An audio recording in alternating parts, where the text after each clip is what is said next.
নমস্কার বন্ধুরা, আজকে আমি এসেছি খুব সুন্দর একটা জায়গায়, ইসকন টেম্পল। আমি ছোটোবেলার থেকেই রামকৃষ্ণ মিশনের সাথে যুক্ত।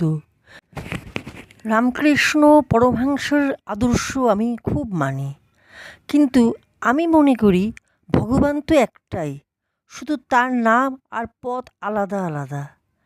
আজকে আমি এখানে একটু শান্তিতে বসে আছি। মন্দিরে বসে ভগবানের নাম শুনলে মনটা খুব শান্ত হয়ে যায়।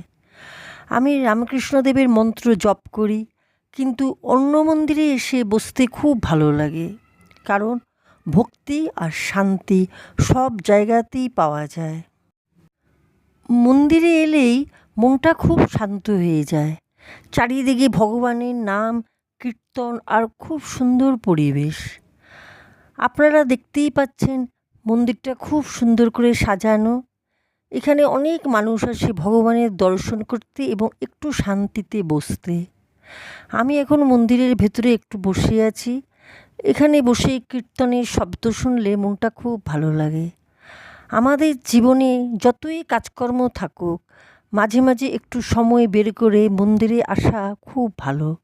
এতে মনটা শান্ত হয় এবং মনে একটা আলাদা শক্তি আসে। আজকে আমি একটু সময় এখানে কাটালাম, সত্যিই খুব ভালো লাগলো। আপনারা যদি কখনো সময় পান তাহলে একবার ইসকন মন্দিরে এসে একটু সময় কাটাবেন, মনটা খুব শান্ত হয়ে যাবে।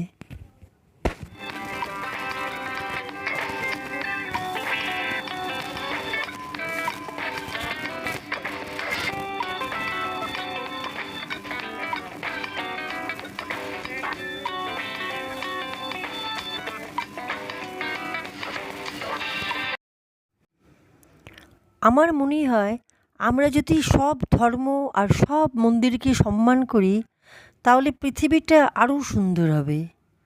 আজকের মতো এখানেই শেষ করছি। আপনাদের যদি ভালো লাগে ভিডিওটাকে লাইক করবেন আর চ্যানেলটা সাবস্ক্রাইব করবেন। সবাই ভালো থাকবেন।